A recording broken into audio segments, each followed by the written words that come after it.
Hey people, Anthony, 4B4Diesel. In this video, I'm going to answer two questions about why the BFGs are wearing out so quick and why they say not to drive in top gear. We've got three of our Prados here, the 2022 1GD FTV with 60,000 K, the 2013 150 Prado GX with almost 320,000 Ks, and of course the awesome and beautiful 2008 120 Prado with a bit over 430,000 kilometers on this vehicle. We've got BFG tyres on all of them, and I'm going to first take care of that transmission information. It doesn't really matter if it's the 2013 with 5-speed auto with the A750F, the 2008 120 Prado with the A750F, same 5-speed automatic transmission, or the 6-speed, I think it's the AC60F if I remember correctly. Correct me in the comments if I'm wrong. The 6-speed auto, which has two overdrives, 5th and 6th. All right, so stay calm, stay calm. So why do they say not to tow in top gear or overdrive? Why do they say leave it in 4th on these vehicles, depending what book you look in? It's not just about the transmission. I can tell you why. I'm going to tell you that I agree with that, but I can't tell you why they said that because I'm not them. But I believe it's not just about the transmission, and it might not even be about the transmission.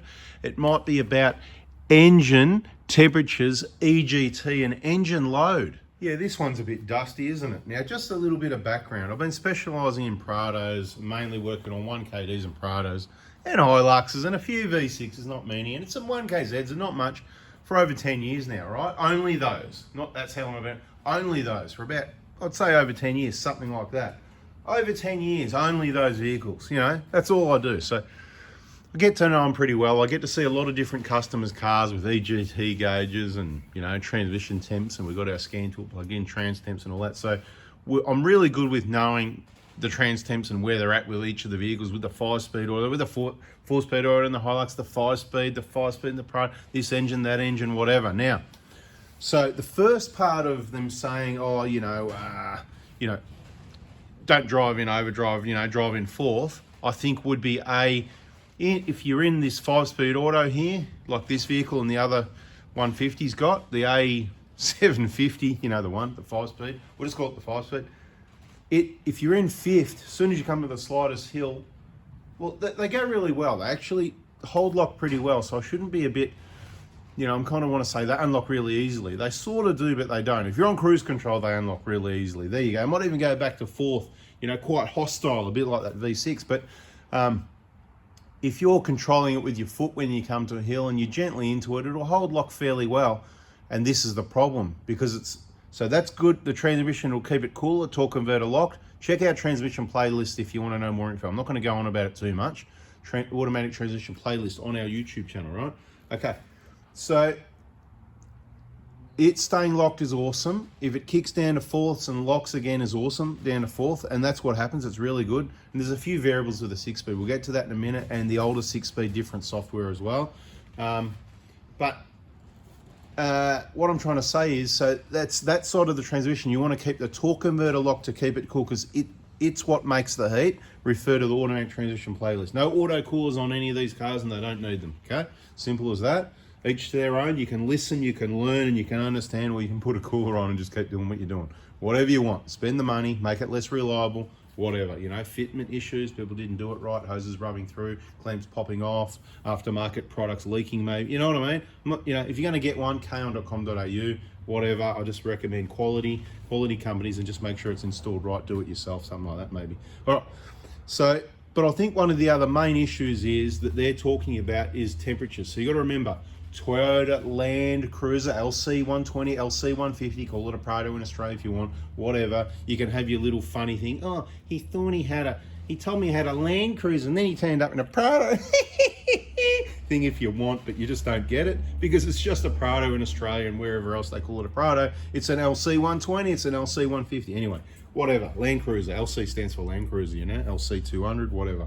Okay, so small engine, so big Land Cruiser, modified, bull bars, big tires, roof racks, all the stuff people have, little 4-cylinder, not the best choice for the job, to be quite honest. It should be a 6-cylinder, absolutely, should have been a 6-cylinder from the start, should have been like a 3.5 litre 6-cylinder twin turbo diesel, yes! How good would that be? Anyway, keep dreaming, people. It's not going to happen. It's not happening, right? Things are moving on to different things now. Other videos. Subscribe, turn the bell on. Right, so, but what's the engine doing by being torque converter locked in the higher gear? It's creating a lot more heat. I've demonstrated again in videos. You can check, probably the transmission playlist is the best one. And it shows the I've done videos that show the EGTs, because when you're loading up the engine, the way the diesel, it's got the torque, it makes heat. When you load it up, it makes heat, because boom, boom, boom, right? It makes a lot of heat. You can watch the EGTs go up rapidly, really fast, and the coolant temp's got a direct relationship, not as much, but say, look, I'm just going to throw something out there without thinking. For every 30 degrees of EGTs, there's 1 degree of coolant, or something like that, more or less. Every engine's going to vary. And do you get what I mean? So, but if you see, if I drive cars, so I've done a lot where I've seen the EGTs and the coolant temps and see the direct relationship. So that's why, in my opinion, you don't need an EGT gauge, because you can look at your coolant and go, whoa, that's up to 90 now. That's probably going to be 500 on the EGTs type thing.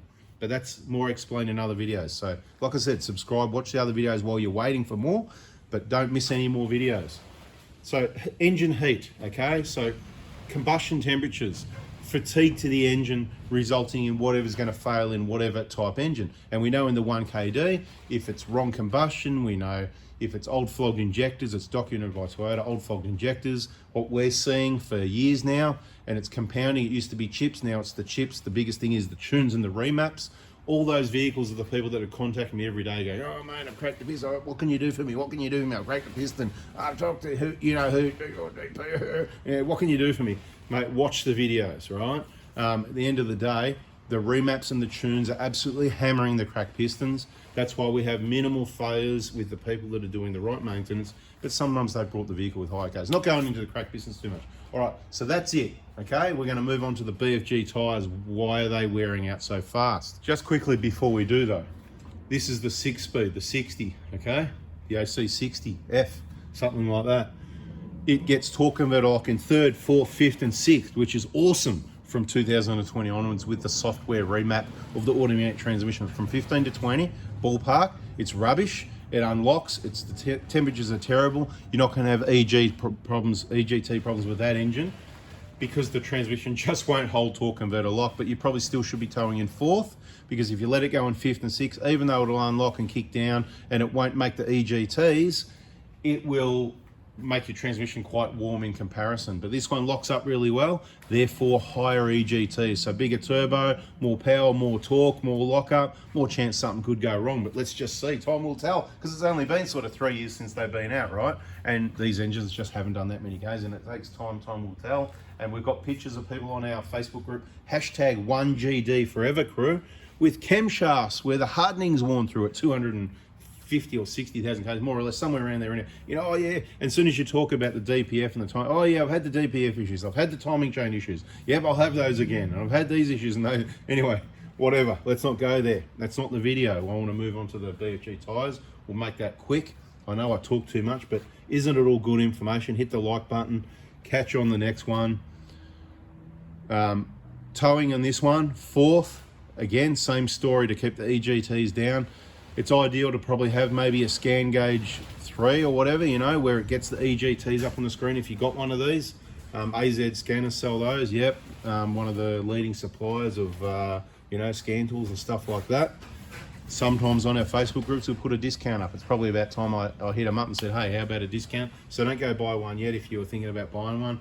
It's not an ad or anything like that. I'll just ask them the question, see if I can get you a discount. So if I remember that, I'll do that. Stick around. It'll be in a video or a Facebook group, right? So you're saving your money, so just be patient. Okay. So do you get it though? It's the engine being at the lower revs in a higher gear loaded. Like some people, oh, cracked piston. What's going on here? Chips, tunes? No, you don't know. One of the odd ones that doesn't have a chip or a tune. Oh, old flogged injectors, 250K. No, only 150. Really? Oh, you've been doing towing? Oh, but only not. Yeah, but you know, we take it either. Okay, do you drive in 4th? No, just leave it in drive. Oh no, so you just cruise, just take it easy, and it's only 1500 revs, is it? This is the problem, because you're still doing 90 Ks, belting into that wind with the car and the caravan, and the engine's at low revs, it's making massive EGTs, premature failure. Maybe not, I don't know. But you asked the question, why do they say to not tow in drive? This is some of the reasons I can think of why, and I recommend you watch your EGTs or you get a good feel for the load. If you're going downhill, I don't mind if you pop it into drive because you're not going to be making, but just be aware if you've got a big caravan even going downhill and you're still accelerating, you're making EGT. As soon as you come to the flat and you're about to go up, back to fourth, lock it up, away you go, right? Learn how to drive. All right, tyres. Why did I do 2 videos in one? I mean, it's just going to make it longer, right? I should have just done 2 separate videos. Anyway, whatever, let's roll with this. Let's try and make it quick.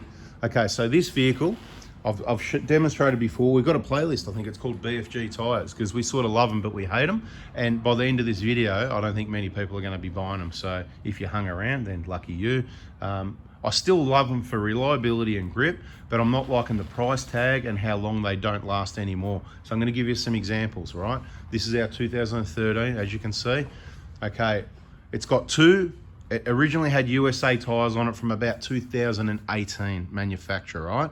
There's 2 tyres on this car that have done about 90,000 Ks. I can't remember the exact numbers. I think it's over 90, could be just under 90, just over, about 90,000 Ks from 2018, okay? Now, the ones that were on the back didn't get the center diff lock turned on enough. They wore extra because, a bit more drive goes to the rear dirt roads. Tyres are sort of spinning, chirping, slipping a bit. They got ripped up. So 2 tyres got replaced, okay? The new ones went on the front, which means they wear less because the rear ones will wear a bit more. That's why you rotate your tyres front to rear and all that. That's another story in playlist, Wheels and Tyres, check it out.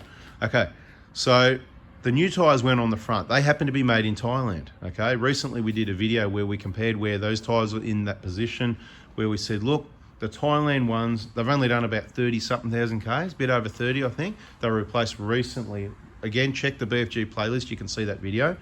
So we've got about 50,000 kilometres difference in the tyres, and looking at the tyres, without me reading where they were made, I can't tell the difference in tread depth. They've got about, I don't know, 5 or 6 mil left. Both sets of tyres, all of them, the whole lot, right? Do you get that? So it's just, the Thailand tyres are certainly wearing out quicker. Now let's use another example we've got. No shortage of examples, right? You can see the white car in the reflection. Now we've got the 2022 Prado. It's got BFGs on here, of course, same story again. These tyres were they were fairly new, they were new. Okay, I'll tell you what they've done. The car's just had the 60,000 K service done. It's just had its 2nd birthday in recent days. It's exactly 2 years old, just over 60,000 Ks. The service, 60,000 on the dot, on its birthday. Unbelievable, you can check the books. 10,000, 20,000, whatever. I think one of them might have been a little bit off, but I think 50 and 60 right on the exact kilometre. It's a funny thing, isn't it? You wouldn't believe it. But anyway, I can tell you another story you wouldn't believe either. It's quite funny. I might tell that story on one of our Facebook groups or whatever. So hang around, watch the videos and you'll find all our Facebook groups. So this set of tyres, the car's done just over 60, but I've had road tyres on it for approximately 5,000 Ks. But these were a new set of tyres. A set of 5 tyres, if I remember correctly, or whatever the case may be. I might have had 1 and I purchased 4, whatever, but there was 5 new tyres on this car, and I don't normally do the 5-wheel rotate. My belief is just have a half decent spare on the back because you're not going to use it, especially if you've got these reliable tyres, which have been reliable, for many years. We run them on all the cars, as you can see. Minimal sidewall damage. We've never had, I'm not going to go through it. Check the BFG playlist, right? It's not about that. It's about how you probably shouldn't buy them because they just wear out so quick. So these have done 55,000 Ks. They're all made in Thailand, and I'm going to go to the spare tyre and show you. Now all 5 have been rotated, right? So regular rotations with all 5, which should make it last a little bit longer. I used to just do 4, leave the spare where it is, 40% tread, it's good enough for a spare. I don't need 300 or 400 bucks hanging off the back of the car, whatever. I need it on the road or just a good enough tyre on the spare. So let's go take a look at the spare. Oh, there it is. We're going to the spare because it's the easy one to measure. You can see there's not much there, you know what I mean? I can touch the bottom there. Here's one of those to the wear indicator. It's like there's a couple of millimeters if you measure it. If you go up on top of one of these, see those blocks there, all right? But look, let's just take the full tread depth measurement. You might not be able to see it. Look, there's actually 5 mil there. So you tell me, is that okay at 55,000 Ks that there's 5 mil left? When you look at it, this is how low it is, right? At the 60,000 K service that I took to the dealership, and don't ask me why I do that, It's a bit of value for money. It's a bit of warranty concerns with the technology vehicles. So, you know, it's not about the money because I can get the parts for about that. But, you know, 60,000, you got the rear fuel filter, you got a cabin filter, an air filter, an oil filter, and oil. And for 260 bucks, yeah, I think it'll cost me more than that for the parts. So it's not about the money. It's more about to have them, their stamp in the book, you know, that loyal customer thing. But it won't be going there after cap servicing. I'm not paying drug money for it. But I thought for the first 60, I'll do that. But the point is, they've written on the service, spare tyre, low treads. Okay, now the other tyres might have a little bit more there. I've lost my short 6-inch ruler. I don't know where that ended up. Has anyone got that? I'm just having a quick look at the back one. They're about the same. Might have a little bit more, but in my opinion, I suppose, you know, on one hand, this has done a lot of. These tyres have done a lot of blacktop. Not as much dirt road as usual. Straight line. This is a highway car. It's been around Australia. It's been on a lot of trips up and down the East Coast, North Queensland, blah, blah, all that sort of stuff. It's done a lot of blacktop. So even though it's been on some dirt roads, it's been across the Gib, hasn't done a lot of other stuff that I can think of. That's the recent one, you know. It's done a lot of blacktop. So driving in a straight line on the blacktop, your tyres should last ages. And maybe that's why normally I'd expect to get about 100,000 out of them before I saw them like this, to be quite honest, with our driving the way we look after them. But yeah, 5 mil, so Thailand tyres, that's the fact. And yeah, we got them on the 120 as well. And you know what? These haven't even done enough Ks to really take a measurement. They look like new still. I reckon it's done, what, 10, 20,000, something like that. But I believe these are Thailand as well. When you got 3 sets, I've got another set as well, so 4 sets. I've got 5 sets, really. Got too many BFGs here. Never had a sidewall damage, okay? So I just want to wrap it up by saying that. Never had a natural puncher on a BFG. It's been the most popular tyre on our trips, whether it's day trips, weekend trips, camping trips, high country trips, outback travel, looking at other cars. Until recent years, they've got a lot of other tyres as well. Super reliable for us and the whole group. Never had a puncher. Anybody have I ever seen, you know, up the high country, 40 cars, 4 sidewall punches on 697s, 0 out of the KO2s, the majority. So what I'm saying is they're a tough tyre. That could have changed as well. They're tough. Good at not having sidewall damage. Good at traction. See that grippy tread pattern? And they used to last ages. The tread depth is less now to start off with. They're definitely got to be softer. There's a different compound. They're made in Thailand. I thought that was going to be okay, but in my opinion, that's not what I'm seeing. So this is a bit of an odd set. This one looks a bit newer. I think the ones on the back were a little bit older, and I got 2 and then I got 2. That's why this one we can't use as a good example. But, you know, they probably went on a bit over 400,000 Ks, 410, 420, something like that. You could research the videos and let me know how many Ks they've done. But these will stay on that car. They'll stay on those cars for now. There's a set on the Hilux. There's a spare set in there as well. It's crazy. But what I'm saying is I love the tyres for reliability. I'm repeating myself, I know. I love them for grippiness. But there's no way I would pay anywhere near $400 each for them for a tyre that wears out so quickly now compared to what they used to. The evidence is on the white car. 90,000 and 30-something thousand, 50,000 Ks difference. And that's what I'm saying on the dusty bronze car. 55,000 Ks driving straight on blacktop. Nearly gone. The tyre's nearly gone. To the service department has written low tread on spare. So even though there is actually 5 mil there, absolutely. You know what? It's not really that low if you look at it that way. But four-wheel drive tyre, you need depth, you need traction. If you're in wet stuff, mud, if you're in snow, these tyres are going to perform a whole lot better than that spare back there, and that's probably what they're talking about. Let's give them the benefit of the doubt. These tyres, what are they worth now? They need to be on special for $250 for me to buy a set of these if they're going to wear it that quick. Maximum $250, that's all I'd pay. You can get other good tyres that might last that long or even longer for about the same price when they're on special. The Yokohama range, there's some other brands as well. I've always liked the Nittos. I haven't tried them. Nittos and Toyos are probably things to look at. There's a new Toyo, I believe, that looks really cool. Is it an all-terrain, like a Series 3? I don't know the numbers. You can put it in the comments. Looks awesome, okay? So I've actually got a spare set of KOs here.